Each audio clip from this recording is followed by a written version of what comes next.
آج ہمارے ساتھ مخاطب ہونے جا رہے ہیں آل انڈیا علم و ہنر فاؤنڈیشن کے چیف مفتی. یہ فاؤنڈیشن ممبئی سے چلتی ہے اور اس فاؤنڈیشن کا جو کام ہے وہ لوگوں کو مدد کرنا ہے، لوگوں کو تعلیم دینا ہے، لوگوں کی جو اسکلز ہوتی ہیں، جو ان کی کاریگری ہوتی ہے، اس کو بڑھ چڑھ کر لوگ اس میں حصہ لیں اور اپنے اندر جو ڈیولپمنٹ ہے اس کو کریٹ کریں، اس کو پیدا کریں.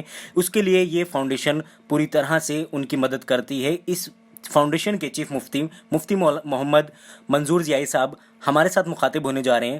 مفتی صاحب بہت بہت استقبال ہے آپ کا. طبیل صاحب. مو صاحب، جیسے کہ آپ کا جو فاؤنڈیشن ہے علم و ہنر فاؤنڈیشن، اس کا کیا کام ہے اور کس طرح سے یہ لاک ڈاؤن کے دوران کام کیا اور لاک ڈاؤن کے بعد اب کس طرح سے کام کر رہا ہے؟ دیکھیے، لاک ڈاؤن سے پہلے سے بھی علم اور ہنر کو بڑھاوا دینا، یہ ایجوکیشن کو تقویت دینا اور چھوٹے اسکل سے لوگوں کو جوڑنا، یہ ایمان کا بھی حصہ ہے اور مسلمانوں کی ذمہ داری بنتی ہے کہ اپنے لوگوں کو بھی اور اپنے انڈین بھائیوں کو بھی اس سے جوڑ کر کے ملک کو بھی آگے بڑھایا جائے اور اپنی کمیونٹی کو بھی آگے بڑھایا جائے.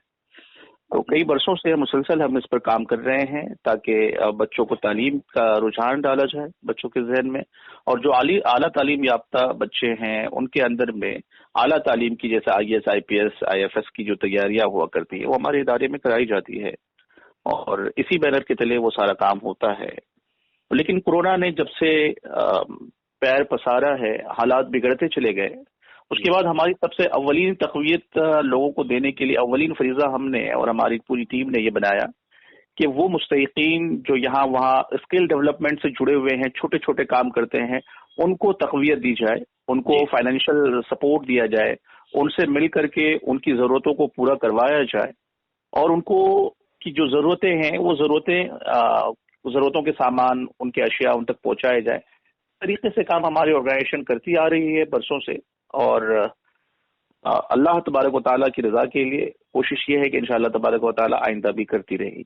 جی، بہت اچھی بات ہے. مو صاحب، جیسے کہ ابھی آپ شکشا کی بات کر رہے تھے، تعلیم کی بات کر رہے تھے، تو اس میں تعلیم میں اگر ہم بات کریں آل اوور انڈیا، پورے ملک کی بات کریں، تو پورے ملک میں کافی ایسے مسلمان ہیں جو ابھی تعلیم سے بہت دور ہیں. ان کے لیے کیا پیغام دیں گے؟ ان کے لیے آپ کی کیا سوچ ہے؟ کس طرح سے ان کو تعلیم میں جو ہے آگے بڑھایا جا سکتا ہے؟ کیونکہ ابھی بھی کافی بہت بڑا ایک طبقہ ایسا ہے جو تعلیم سے بہت دور ہے اور وہ کاروبار کے اوپر زیادہ دھیان دیتا ہے. ان کے گھر والوں کو تعلیم نہیں سمجھ میں آتی ہے، بچپن سے ہی جو ان کو کاروبار میں لگا دیا جاتا ہے اور تعلیم کو زیادہ مہتو نہیں دیتے ہیں، اس کو زیادہ امپورٹینس نہیں دیتے ہیں. آپ کس طرح سے دیکھتے ہیں اس کو؟ دیکھیں، نبی اکرم علیہ الصلوۃ والتسلیم پر جب قرآن مقدس کی آیت کریمہ کا نزول ہوا تو وہ پہلی آیت تھی اقرا. اس کا مطلب ہوتا ہے پڑھنے کا.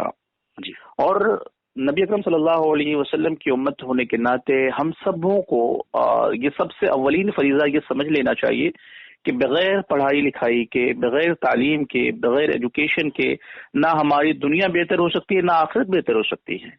اگر ہمیں دنیا میں بھی کچھ اچھا نمایاں کام انجام دینا ہے یا بہتر کرنا ہے تو اس میں تعلیم کو فوقیت دینی ہوگی. اور یہ معاشرہ جو ہمارا ہے، جو پچھلے آپ معاشرے کی بات کر رہے ہیں، کچھ برسوں پہلے یہ ہمارے معاشرے میں تعلیم کا رجحان کم تھا، لیکن کچھ سالوں سے جو تعلیم کا رجحان بڑھا ہے وہ بہت ہی فائدے مند اور سود مند ثابت ہوگا آنے والے دنوں میں بھی. کیونکہ یہ تعلیم ایک دن میں پوری نہیں ہو جاتی ہے، تعلیم کے لیے برسوں محنت کرنی پڑتی ہے، اس کے بعد اس کا پھل آتا ہے. برسوں ہمارے بزرگوں نے محنتیں کی ہیں تو آج یہ عالم ہوا ہے کہ ہم لوگوں نے اس کو اور بھی بہتر کرنے کی ہر ممکن کوشش کی ہے تاکہ ہمارے لوگ، ہمارے بچے، ہمارے جوان، خصوصاً مسلم طبقہ جو ایجوکیشن سے دور رہا ہے ہمیشہ، لیکن اب وہ ایجوکیشن سے اتنا لبریز ہو گیا ہے، ان کے دلوں میں یہ بات آ گئی ہے کہ بغیر ایجوکیشن کے ہم آگے نہیں بڑھ پائیں گے. ان کے ذہن سازی الحمدللہ لوگوں نے، ہمارے بزرگوں نے، تمام ہندوستان بھر کے لوگوں نے اس میں ہزارہ محنتیں کی ہیں، بہت قربانیاں دی ہیں، اپنے وقت کی، اپنے پیسے کی، اپنی انرجی کی. تو اس کے بعد یہ ذہن بن گیا ہے لوگوں کا، ہمیں پڑھنا ہوگا تبھی ہمیں آگے بڑھنے کا موقع ملے گا. تو لوگوں کا ذہن بنا ہے، اس لیے تعلیم فروغ پا رہی ہے. انشاءاللہ تبارک و تعالیٰ یوں ہی علم فروغ پاتا رہے گا اور لوگ آگے ترقی کی طرف گامزن ہوتے رہیں گے. ان کے لیے کیا میسج دیں گے جو لوگ ابھی بھی کافی زیادہ ایسے لوگ ہیں جو شکشا اور تعلیم کی طرف زیادہ دھیان نہیں دیتے اور نہ ہی اپنے بچوں کو اس چیز کے لیے آگے بڑھاتے ہیں؟ میں ان سبھی آپ کے ویور سے بھی اور آپ کے سننے والے، آپ کے ناظرین، آپ کے سامعین سے میں یہ کہنا چاہوں گا کہ لوگوں، علم نہیں ہے تو آپ اندھیرے کنویں میں ہیں.